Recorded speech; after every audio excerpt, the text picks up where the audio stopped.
ਵਾਹਿਗੁਰੂ ਜੀ ਕਾ ਖਾਲਸਾ ਵਾਹਿਗੁਰੂ ਜੀ ਕੀ ਫਤਿਹ। World news ਦੇਖ ਰਹੇ ਸਾਰੇ ਦਰਸ਼ਕਾਂ ਦਾ ਸਵਾਗਤ ਹੈ। ਮੈਂ ਹਾਂ ਗੁਰਿੰਦਰ ਸਿੰਘ। ਖਬਰਾਂ ਦੀ ਸ਼ੁਰੂਆਤ ਕਰ ਲੈਂਦੇ ਹਾਂ ਹੈਡਲਾਈਨਸ ਦੇ ਨਾਲ।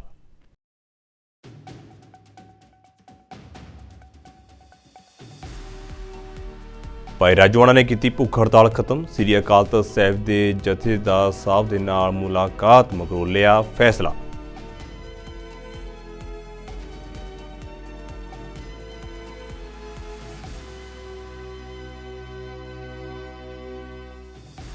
ਕੋਵਿਡ-19 ਮਹਾਮਾਰੀ ਬਾਰੇ ਯੂਕੇ ਦੀ ਜਨਤਕ ਜਾਂਚ ਦੇ ਵਿੱਚ ਸ਼ਾਮਲ ਹੋਣ ਪਹੁੰਚੇ ਸਾਬਕਾ ਪ੍ਰਧਾਨ ਮੰਤਰੀ ਬੋਰਿਸ ਜੌਨਸਨ ਆਪਣੇ ਕਾਰਜਕਾਲ ਦੇ ਦੌਰਾਨ ਲਏ ਗਏ ਫੈਸਲਿਆਂ ਉੱਤੇ ਦਿੱਤਾ ਸਪਸ਼ਟੀਕਰਨ।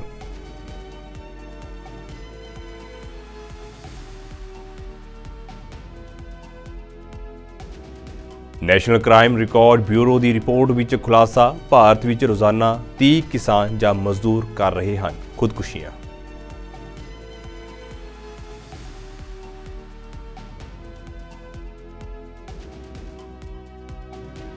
ਪਾਕਿਸਤਾਨ ਦੇ ਸਾਬਕਾ ਪ੍ਰਧਾਨ ਮੰਤਰੀ ਇਮਰਾਨ ਖਾਨ ਨੂੰ ਇਸਲਾਮਾਬਾਦ ਹਾਈ ਕੋਰਟ ਤੋਂ ਝਟਕਾ। ਤੋਸ਼ਾਖਾਨਾ ਮਾਮਲੇ ਵਿੱਚ ਅਯੋਗ ਠਹਿਰਾਏ ਜਾਣ ਦੇ ਖਿਲਾਫ ਅਪੀਲ ਵਾਪਸ ਲੈਣ ਦੀ ਮੰਗ ਵਾਲੀ ਪਟੀਸ਼ਨ ਵੀ ਕੀਤੀ ਖਾਰਜ।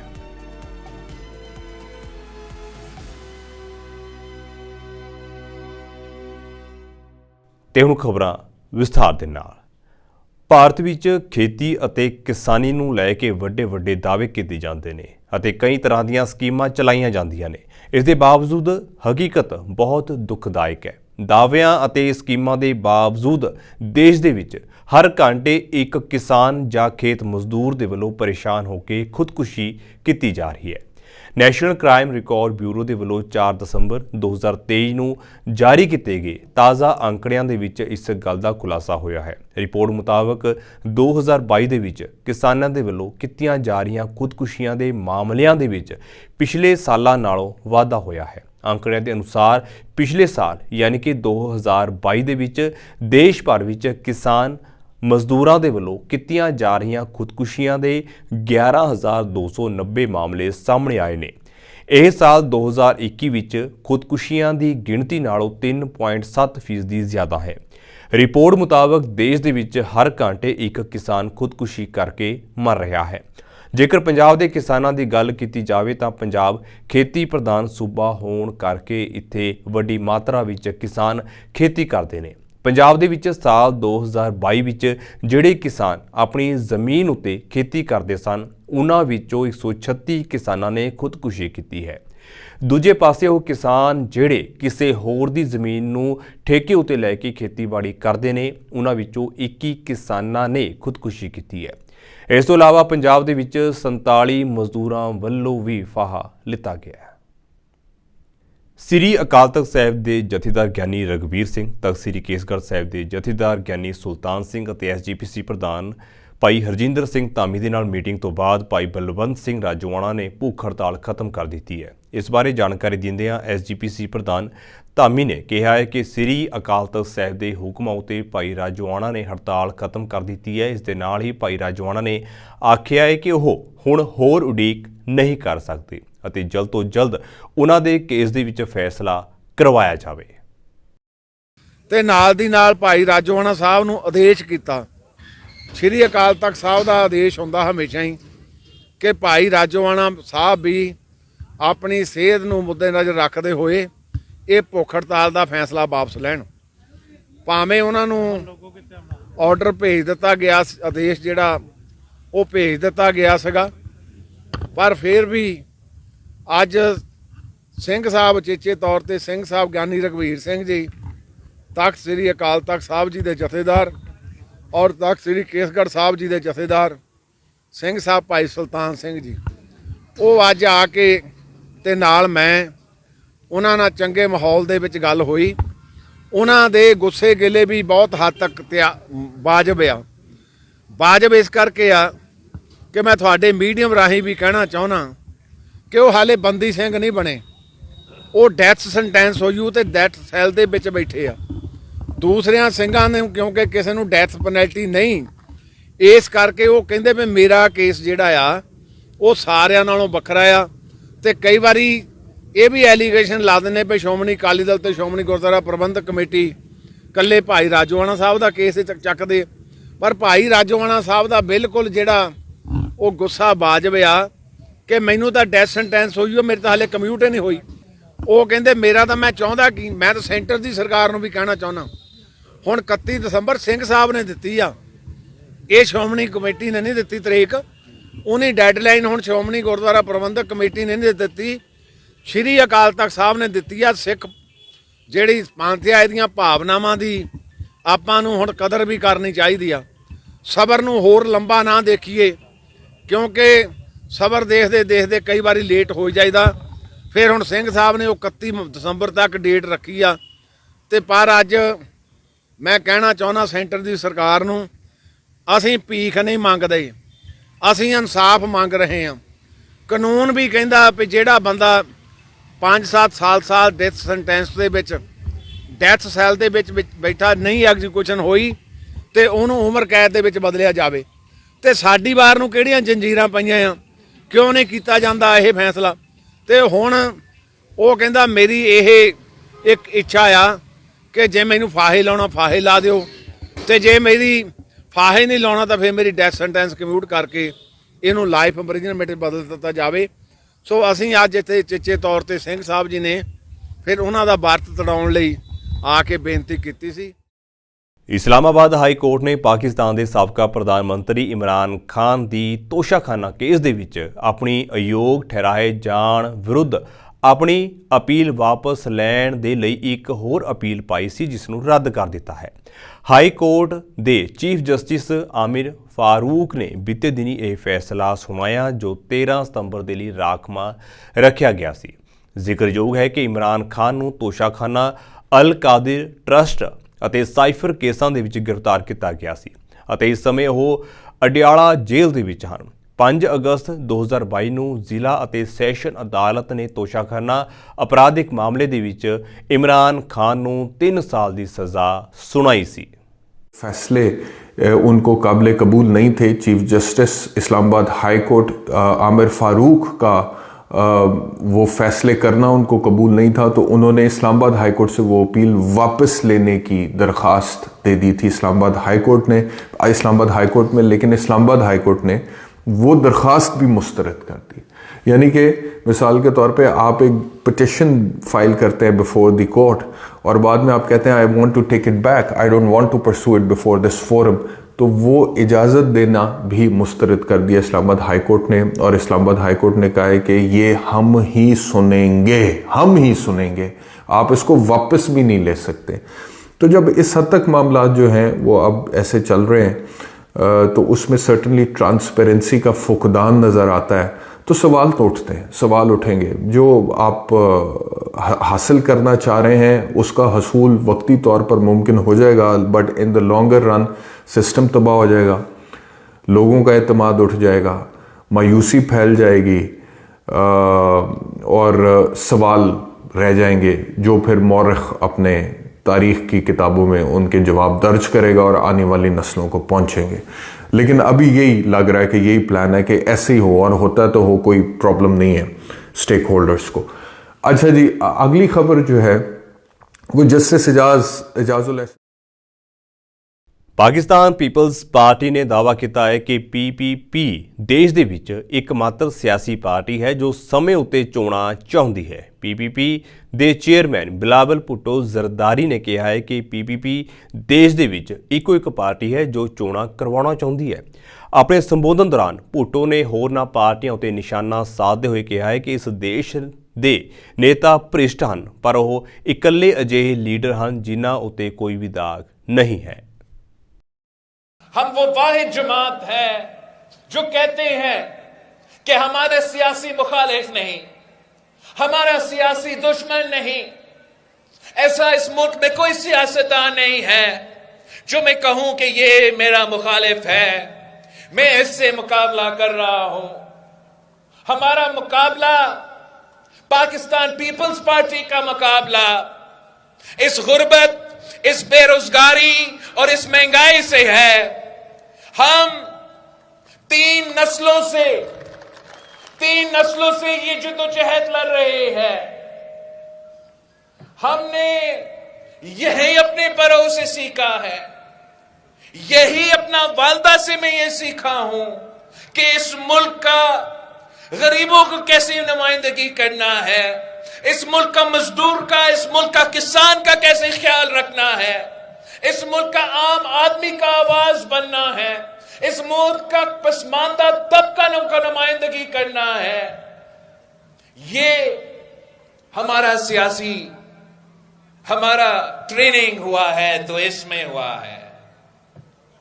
हमें गालम गलोच की सियासत नहीं आता, हमें टिकटॉक की सियासत नहीं आता, और हां हमें गेट नंबर 4 की सियासत नहीं आता, नहीं आता, नहीं आता। अब मैंने सारे सियासतदान को नजदीक से देखा है। जैसे आप इन सब की सियासत पहचान चुके हैं, उनका असल चेहरा आपके सामने आ चुका है, वैसा मैं भी उनको पहचानता हूं, मैं भी उनको जानता हूं। वैसे जाती तौर पे अच्छे लोग होंगे, मगर उनके पास आपके मसाइल का हल नहीं है। उनका सियासत वही पुराना सियासत है, वही नफरत की सियासत, वही तकसीम की सियासत, वही अना की सियासत, वही इंतकाम की सियासत, जिसको हमने दफन करना है। हमने एक नई सियासत लेकर आना, नई सियासत मुतारिफ करना है, जिसमें अवाम की खिदमत किया जाता है, अवाम के मसाइल को देखा जाता है। ਕੈਨੇਡਾ ਦੇ ਅਲਬਰਟਾ ਸੂਬੇ ਦੀ ਵਿਧਾਨ ਸਭਾ ਦੇ ਵਿੱਚ ਸਾਹਿਬ ਸ੍ਰੀ ਗੁਰੂ ਨਾਨਕ ਦੇਵ ਜੀ ਦਾ ਪ੍ਰਕਾਸ਼ ਪੁਰਬ ਸ਼ਰਧਾ ਅਤੇ ਉਤਸ਼ਾਹ ਦੇ ਨਾਲ ਮਨਾਇਆ ਗਿਆ। ਵਿਧਾਨ ਸਭਾ ਦੇ ਵਿੱਚ ਸਾਹਿਬ ਸ੍ਰੀ ਗੁਰੂ ਗ੍ਰੰਥ ਸਾਹਿਬ ਜੀ ਦਾ ਪ੍ਰਕਾਸ਼ ਕੀਤਾ ਗਿਆ ਅਤੇ ਇਸ ਮੌਕੇ ਉੱਤੇ ਰਾਗੀ ਸਿੰਘਾਂ ਵੱਲੋਂ ਰਸ ਭਿੰਨੇ ਕੀਰਤਨ ਦੌਰਾਨ ਸ੍ਰੀ ਗੁਰੂ ਨਾਨਕ ਦੇਵ ਜੀ ਦੇ ਜੀਵਨ ਸੰਬੰਧੀ ਵਿਚਾਰਾਂ ਵੀ ਸਾਂਝੀਆਂ ਕੀਤੀਆਂ ਗਈਆਂ। ਅਰਦਾਸ ਉਪਰੰਤ ਕੜਾਹ ਪ੍ਰਸਾਦ ਦੀ ਦੇਗ ਵਰਤਾਈ ਗਈ। ਵਿਧਾਨ ਸਭਾ ਦੇ ਵਿੱਚ ਵਿਰੋਧੀ ਧਿਰ ਦੀ ਨੇਤਾ ਰੈਚਲ ਨੋਟਲੀ ਨੇ ਸ੍ਰੀ ਗੁਰੂ ਨਾਨਕ ਦੇਵ ਜੀ ਦੀਆਂ ਸਿੱਖਿਆਵਾਂ ਉੱਤੇ ਚੱਲਣ ਦੇ ਲਈ ਪ੍ਰੇਰਿਆ। ਐਡਮਿੰਟਨ ਅਤੇ ਕੈਲਗਰੀ ਦੀਆਂ ਸਿੱਖ ਸੰਸਥਾਵਾਂ ਅਤੇ ਹੋਰ ਸਮਾਜ ਸੇਵੀ ਸੰਸਥਾਵਾਂ ਦੇ ਅਹੁਦੇਦਾਰਾਂ ਨੇ ਸੰਗਤੀ ਰੂਪ ਦੇ ਵਿੱਚ ਹਾਜ਼ਰੀ ਲਗਵਾਈ। Sat Sri Akal to all the Sikh leaders and the entire community present here today. I am Rachel Notley, MLA for Edmonton Strathcona and leader of Alberta's official opposition. It is with immense joy and gratitude that I stand before you today to celebrate the holy day of Guru Purab. As we celebrate the 554th birth anniversary of the first Sikh Guru and founder of Sikhism, Guru Nanak Dev Ji, on behalf of the entire NDP caucus, I thank you all for taking time to be part of this wonderful celebration today. The Sikh community has been an integral part of shaping our province, contributing not only to our economic prosperity, but also enriching our social fabric with your traditions, your values, and your spirit of community. In a world that often grapples with division and discord, the Guru's message of oneness and respect for all humanity serves as a guiding light. Waheguru ji ਕਾ ਖਾਲਸਾ ਵਾਹਿਗੁਰੂ ਜੀ ਕੀ ਫਤਿਹ। ਸਾਧ ਸੰਗਤ ਜੀ, ਇੱਕ ਜਿਵੇਂ Rachel ਉਹਨਾਂ ਨੇ ਗੱਲ ਕੀਤੀ ਆ, ਇਸ ਗੱਲ ਦੀ ਬੜੀ ਖੁਸ਼ੀ ਅਤੇ ਮਾਣ ਵੀ ਹੈ। ਜਦੋਂ NDP ਗਵਰਨਮੈਂਟ ਸੀਗੀ 2015 ਤੋਂ 19 ਦੇ ਵਿੱਚ, ਇਹਨਾਂ ਨੇ NDP ਗਵਰਨਮੈਂਟ ਨੇ ਇੱਕ ਤਾਂ ਜਿਹੜੇ ਆਪਣੇ ਕੋਲੇ ਵੀਰ ਜੀ ਗੁਰਜੀਤ ਸਪਾਈ ਹੋਣੀ, ਸਾਰੇ ਪ੍ਰਦੀਪ ਹਰੀ ਪਰ ਉਹਨੇ ਮੋਟਰਸਾਈਕਲ ਆਪ ਦਵਾਏ ਹੋਏ ਕੈਲਗਰੀ ਤੋਂ, ਉਦੋਂ ਇੱਕ ਹੈਲਮਟ ਐਗਜ਼ੈਂਪਸ਼ਨ ਆਪਾਂ ਨੂੰ ਦਿੱਤੀ ਸੀਗੀ ਜੀ, ਵੀ ਪਹਿਲਾਂ ਮੋਟਰਸਾਈਕਲ ਤੇ ਹੈਲਮਟ ਪਾਉਣਾ ਪੈਂਦਾ ਸੀਗਾ, ਪਰ ਫਿਰ ਉਹ ਐਗਜ਼ੈਂਪਸ਼ਨ ਮਿਲੀ ਸੀ ਵੀ NDP ਦੀ ਦੇਣ ਕਰਕੇ ਅੱਜ ਆਪਾਂ ਦਸਤਾਰਾਂ ਤੇ ਜਾ ਕੇ ਆਪਾਂ ਮੋਟਰਸਾਈਕਲ ਚਲਾ ਸਕਦੇ ਹਾਂ ਜੀ ਸਾਰੇ ਅਲਬਰਟਾ ਦੇ ਵਿੱਚ। ਤੇ ਇੱਕ ਜਿਹੜਾ ਅਪ੍ਰੈਲ ਨੂੰ ਸਿੱਖ ਵਿਰਾਸਤੀ ਮਹੀਨਾ ਸਿੱਖ ਹੈਰੀਟੇਜ ਮੰਥ ਅਨਾਉਂਸ ਕੀਤਾ ਸੀਗਾ, ਕਿ ਜਿਹਦੇ ਨਾਲ ਆਪਾਂ ਸਾਰਾ ਮਹੀਨਾ ਆਪਣੇ ਕਲਚਰ ਦੀ, ਧਰਮ ਦੀ ਸਾਂਝ ਆਪਾਂ ਬਾਕੀ ਕਮਿਊਨਿਟੀਜ਼ ਦੇ ਨਾਲ ਪਾ ਸਕਦੇ ਹਾਂ। ਇੱਕ ਬਹੁਤ ਕਮਿਊਨਿਟੀ ਦੀ ਡਿਮਾਂਡ ਸੀਗੀ ਜੀ ਉਦੋਂ, ਵੀ ਜਦੋਂ ਕੋਈ ਆਪਣਾ ਇੱਥੇ ਚੜ੍ਹਾਈ ਕਰ ਜਾਂਦਾ ਤਾਂ ਉਹਨਾਂ ਦੇ ਆਸਥਾ ਲੈ ਕੇ ਲੋਕਾਂ ਨੂੰ, ਪਰਿਵਾਰਾਂ ਨੂੰ ਇੰਡੀਆ ਜਾਣਾ ਪੈਂਦਾ ਸੀ। ਬਹੁਤ ਪਰਿਵਾਰ ਨਹੀਂ ਜਾ ਸਕਦੇ ਸੀਗੇ, ਤਾਂ ਉਦੋਂ NDP ਨੇ ਪਾਸ ਕੀਤਾ ਸੀ ਵੀ ਜਿਹੜੀ ਵੀ ਕੋਈ ਪ੍ਰੋਵਿੰਸ਼ੀਅਲ ਗਵਰਨਮੈਂਟ ਦੇ ਅੰਦਰ ਜਿੱਥੇ ਵੀ ਪਾਣੀ ਵਗਦਾ, ਕੋਈ ਨਹਿਰ, ਕੋਈ ਦਰਿਆ ਕੋਈ ਆਉਂਦਾ, ਉੱਥੇ ਤੁਸੀਂ ਅੱਜ ਆਪਣੇ ਆਸਥਾ ਬਹਾ ਸਕਦੇ ਹੋ। ਵਾਹਿਗੁਰੂ ਜੀ ਕਾ ਖਾਲਸਾ ਵਾਹਿਗੁਰੂ ਜੀ ਕੀ ਫਤਿਹ।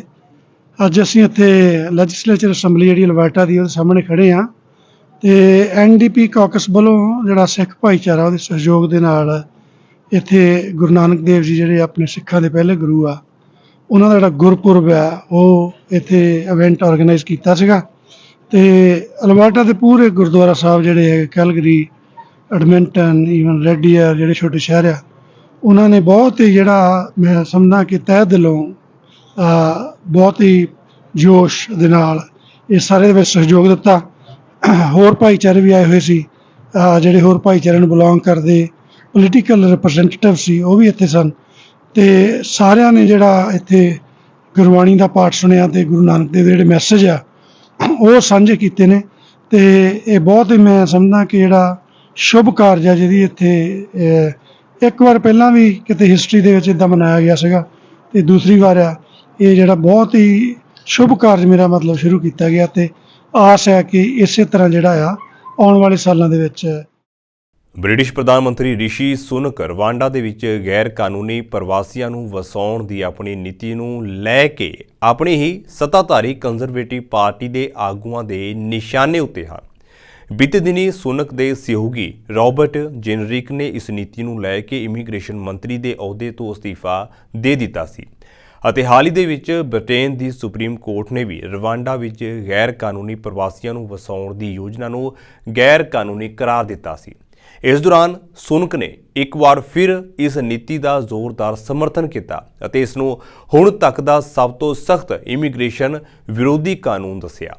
ਸੁਨਕ ਨੇ ਇੱਕ ਪ੍ਰੈਸ ਕਾਨਫਰੰਸ ਦੇ ਵਿੱਚ ਕਿਹਾ ਹੈ ਕਿ ਗੈਰ ਕਾਨੂੰਨੀ ਪ੍ਰਵਾਸ ਨਾ ਸਿਰਫ ਸਾਡੇ ਸਰਹੱਦੀ ਨਿਯੰਤਰਣ ਨੂੰ ਕਮਜ਼ੋਰ ਕਰਦਾ ਹੈ, ਸਗੋਂ ਰਾਸ਼ਟਰੀ ਚਰਿੱਤਰ ਦੇ ਵਿੱਚ ਨਿਰਪੱਖਤਾ ਦੀ ਭਾਵਨਾ ਨੂੰ ਵੀ ਕਮਜ਼ੋਰ ਕਰ ਦਿੰਦਾ ਹੈ। ਉਨ੍ਹਾਂ ਕਿਹਾ ਹੈ ਕਿ ਗੈਰ ਕਾਨੂੰਨੀ ਪ੍ਰਵਾਸ ਕਾਰਨ ਅਸੀਂ ਨਾ ਸਿਰਫ ਆਪਣੀਆਂ ਹੱਦਾਂ ਉੱਤੇ ਕੰਟਰੋਲ ਗਵਾ ਦਿੱਤਾ ਹੈ, ਸਗੋਂ ਉਸ ਨਿਰਪੱਖਤਾ ਅਤੇ ਭਰੋਸੇਯੋਗਤਾ ਨੂੰ ਵੀ ਕਮਜ਼ੋਰ ਕੀਤਾ ਹੈ ਜਿਸ ਉੱਤੇ ਸਾਡਾ ਸਿਸਟਮ ਆਧਾਰਿਤ ਹੈ।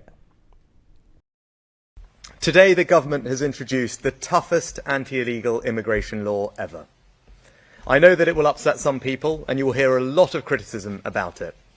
So it's right to explain why I've decided to do this. I'm the child of immigrants. I understand why some people take the risk of getting into unsafe dinghies to cross open waters.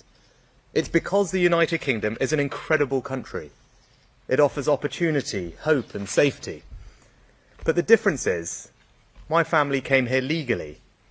Like most immigrants, they integrated into local communities, worked hard to provide for their family, built lives and businesses, found friends and neighbours, and most of all, they were really proud to become British. That feeling of pride, it cascades down the generations and grows, and that's why you see so many children of immigrants sitting around the cabinet table. But it's not a given. Illegal immigration undermines not just our border controls, it undermines the very sense of fairness that is so central to our national character. We play by the rules. We put in our fair share. We wait our turn. Now, if some people can just cut all of that out, you've not just lost control of your borders, you've fatally undermined the very fairness upon which trust in our system is based. That's why this legislation is so necessary, to deliver an effective deterrent to those who wish to come here illegally, to restore people's trust that the system is fair, and ultimately to stop the boats. And so our bill today fundamentally addresses the Supreme Court's concerns over the safety of Rwanda. I did not agree with that judgment, but I respect it. That is why we have spent the last 3 weeks working tirelessly to respond to their concerns and to guarantee Rwanda's safety in a new, legally binding international treaty. The Supreme Court were clear that they were making a judgment about Rwanda at a specific moment 18 months ago and that the problems could be remedied. Today, we are confirming that they have been and that unequivocally, Rwanda is a safe country. Britain ਦੇ ਸਾਬਕਾ ਪ੍ਰਧਾਨ ਮੰਤਰੀ Boris Johnson ਕੋਵਿਡ-19 ਮਹਾਮਾਰੀ ਬਾਰੇ UK ਦੀ ਜਨਤਕ ਜਾਂਚ ਦੇ ਵਿੱਚ ਸ਼ਾਮਲ ਹੋਣ ਪਹੁੰਚੇ, ਜਿੱਥੇ ਉਹਨਾਂ ਤੋਂ ਉਸ ਸਮੇਂ ਦੌਰਾਨ ਪ੍ਰਧਾਨ ਮੰਤਰੀ ਵਜੋਂ ਲਏ ਗਏ ਫੈਸਲਿਆਂ ਬਾਰੇ ਪੁੱਛਗਿੱਛ ਕੀਤੀ ਗਈ। ਜੌਨਸਨ 2019 ਅਤੇ 2022 ਦੇ ਵਿਚਕਾਰ 3 ਸਾਲਾਂ ਦੇ ਲਈ ਬ੍ਰਿਟੇਨ ਦੇ ਪ੍ਰਧਾਨ ਮੰਤਰੀ ਰਹੇ ਸਨ। ਜੌਨਸਨ ਨੇ ਸਤੰਬਰ 2022 ਦੇ ਵਿੱਚ ਵਿਵਾਦਾਂ ਤੋਂ ਬਾਅਦ ਅਸਤੀਫਾ ਦਿੱਤਾ ਸੀ। ਜੌਨਸਨ ਉਤੇ ਘੁਟਾਲਿਆਂ ਦੇ ਕਈ ਦੋਸ਼ ਲਾਏ ਗਏ ਸਨ। I had no knowledge of the event on the 18th at the time. That was not my question. At the time that it took place. Could you have done more to stop it?